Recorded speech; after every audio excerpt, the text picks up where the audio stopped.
to hear on Unlock ROI and Experience in Your CX Journey by Vice President, Customer Experience and Partner Experience, Urban Company, who has been with Urban Company for 5 years and during which the business has scaled 20 times. That's remarkable. And he has built and scaled key home repair and maintenance categories and has been building and driving the customer and partner experience capabilities.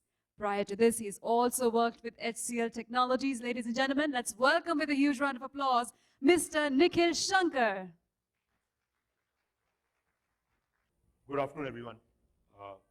Pleasure to be here. My name is Nikhil Shanker. I work with Urban Company, where I lead customer and service partner experience. Quick check, how many over here have used Urban Company? Just a quick show of hands.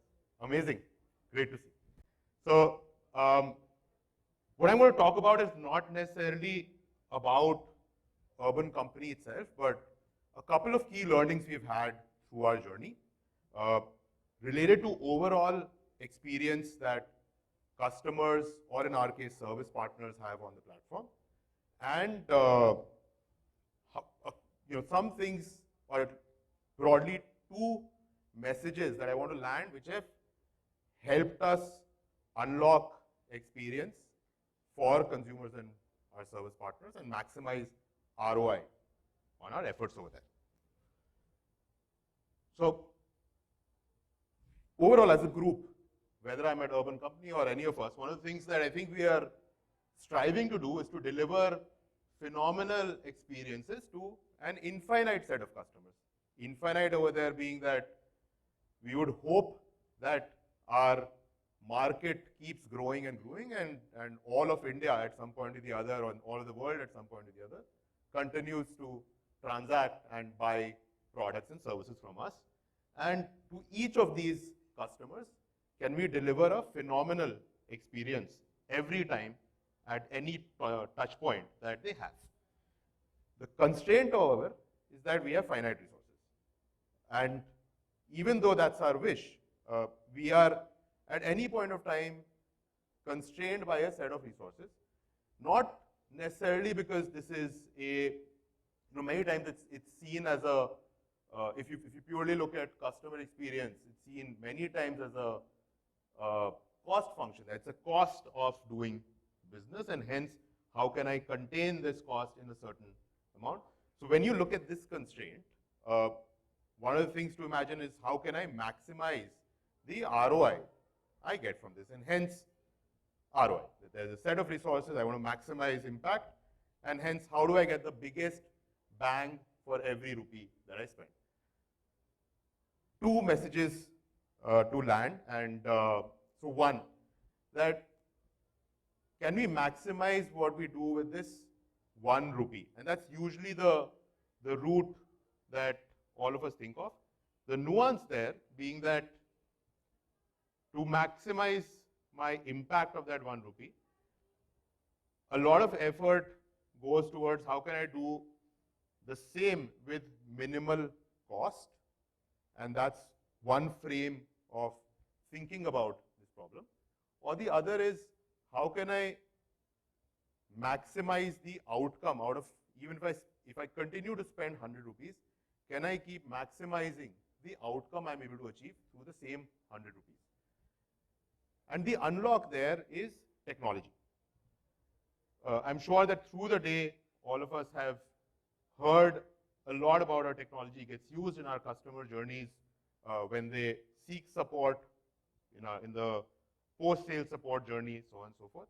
In our case, or when you imagine any app-based interaction you have, and this is important to land the point on cost versus the role of technology, specifically in customer experience, in unlocking cost versus unlocking experience. So when I'm sure all of us have used, I saw the Urban Company show of hands, so I'll just use that example, that when you use Urban Company to say book a service, the process of landing on an app and not having to call someone, not having to speak and decide on a time, not having to arrive at a price for a service, and finally have someone arrive at your home who is trained, does the job, there's a specific invoice, you close that transaction, someone goes back, paid, your job is done. This entire journey is heavily enabled by technology. Technology plays a key role, and for us it's not in minimizing the cost of doing this, that's obviously an unlock, but it's about enabling this overall seamless experience that a customer has in their purchase journey. Now imagine the same experience when you have purchasing products on Amazon, or purchasing grocery on BizBasket, or getting that next immediate loaf of bread from Blinkit. Each of these is technology unlocking experience, and not necessarily, there's obviously a cost angle to it, but it's about unlocking experience. Oftentimes, this same argument when taken to the customer experience function becomes a cost argument, that use AI bots to reduce cost of people, use machine learning capabilities in those interactions to unlock cost of people, reduce cost of people, and deliver a similar sort of experience. The nuance to take over here is that tech, from our own experience and overall, I think, is a great tool to unlock experience for users at all touch points in the journey. And an investment made over here, that 1 rupee spent, can create exponential impact across the entire journey of a user. That said, at least in the near term, there is certain limitations that tech can provide. So as a user, say when you order some food from Zomato and something goes wrong and you go into the chatbot flow of Zomato, most of the times you're able to get a response, but when you don't, ultimately you do have to interact with a human.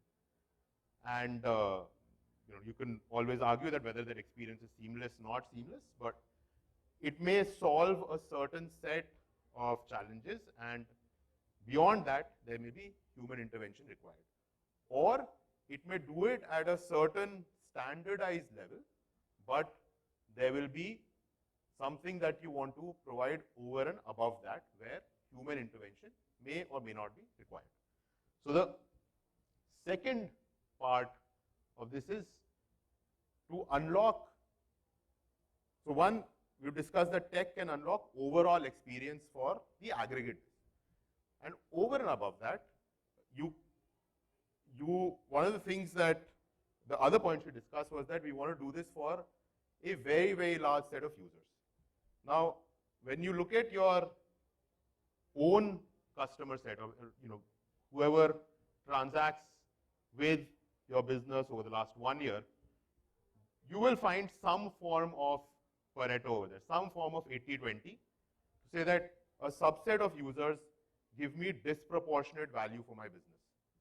And another quick check, how many of us have read Animal Farm as a book? Awesome. So there's a line in that that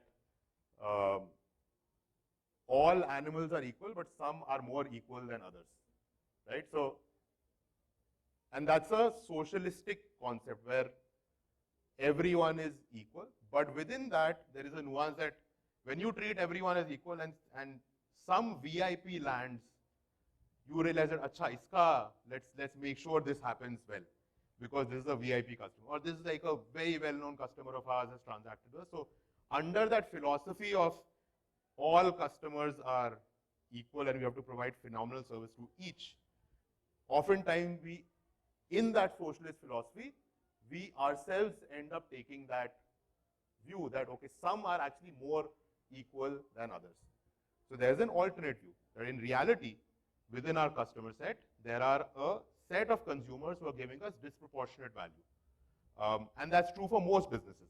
I think some businesses have cracked this well. If you imagine, many of us in the room may have credit cards, and credit cards have different layers of credit cards, and they realize who are the users who give them disproportionate value. telecom companies have different gradation of telecom, hotels and their loyalty programs. So certain industries have cracked this well, and various industries are in the process of understanding and unlocking this, this piece. And others, where this change may not happen, operate with a very purist view of, no, every single customer has to have an absolutely phenomenal experience and we will solve for every single person. That's one other notion that is worth challenging. That if I have to maximize my ROI and create the greatest impact for that 1 rupee I have, can I actually look at my entire user segment base and identify the segment which is the most impactful for my platform and really ensure that I'm going deepest with that segment. Whether I do that with tech automation and ensure a no questions asked refund when such a customer comes to me, or I ensure that anytime such a customer comes, I'm going to ensure that my best person gets, my technology finds the best person to get to their home so that their overall service experience is seamless. This is the second part of the ROI unlock. That within my segment, within my customer base, there's a segment which is giving disproportionate value. Can I make disproportionate effort and investment to ensure that this segment has a seamless experience anytime and every time they interact with my platform in the form of services or other interactions? That's basically the summarized 2 points I wanted to land. One, that technology is viewed overall, is oftentimes, specifically in this function, viewed as an enabler of cost, whereas in reality, our own learnings across multiple touch points has been that it's a huge, huge enabler of experience. And second, that not all customers are equal. It is important that we look at our spectrum over there and realize where we will need to go disproportionate in our efforts towards investment and work and efforts to really unlock value for our most loyal, deepest users. That's it. Thank you. Questions, if there are any? Please, ma'am.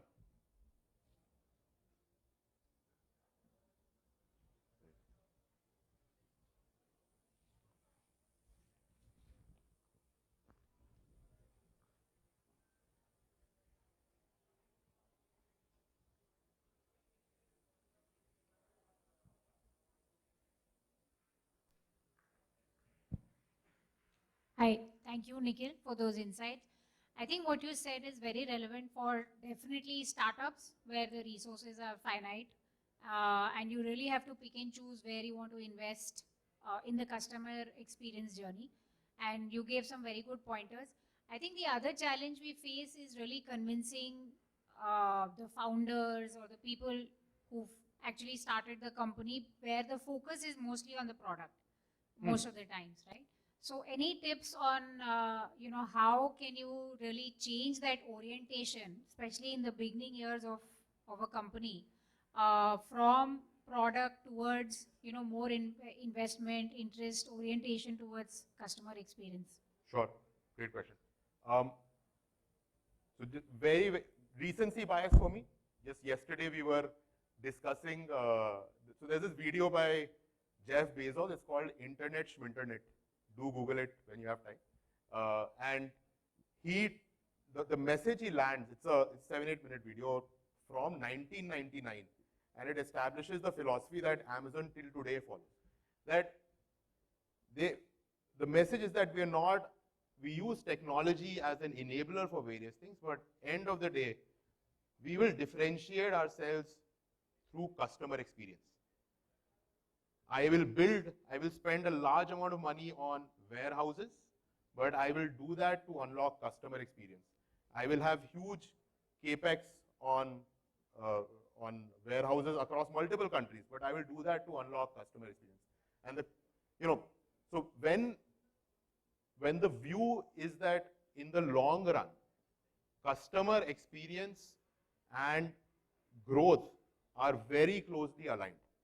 That investing today in the experience of our customers, I may not see impact tomorrow or 2 months hence or 6 months hence, but if I create that positive flywheel of great experience for customers, ensuring that they come back to me 6 months later, they have a very positive word of mouth, it will set a very long positive flywheel. In Amazon's case, over a 25-year period, they have grown at a CAGR of 25 to 30%. That's been the magic of that flywheel and moat that they have created through customer experience. And if you think about it, today we don't go to Amazon because of pricing benefits. It's just so convenient. I go there, I press a button, and next day some box lands at my house, it has the product. And that's so the question on founders being aligned to product versus customer experience, if the conversation can go beyond the functional play to the importance this role or this mandate can have in unlocking customer experience. And more so in the early journey of a startup. In the early journey of a startup, it's right for the founder to invest in product and tech, because that's where there will be long-term returns on customer experience growth and so on. But especially in the early stage, customer experience will definitely break, because the tech will be broken, the product will stall, it will have bugs and so on, and that's where the role of a customer experience function will be all the more important to ensure that high quality customer experience for any customer who interacts with the platform. So I think that, in summary, that getting same page on that long-term mandate or the long-term thought that customer experience is going to be key to building a long-term sustainable compounding business. Same paging of that is one. And second, that ensuring that there is a realization that to enable that in the short run, there will need to be focus and investments in a customer experience team and function, because tech and product and other parts of the business will break in the early years. It will get stable, but like when I joined 5 years back. 5 years back, we used to break at so many places every day versus how we operate right now. So that journey definitely happens. Anyone else? We will skip other questions now.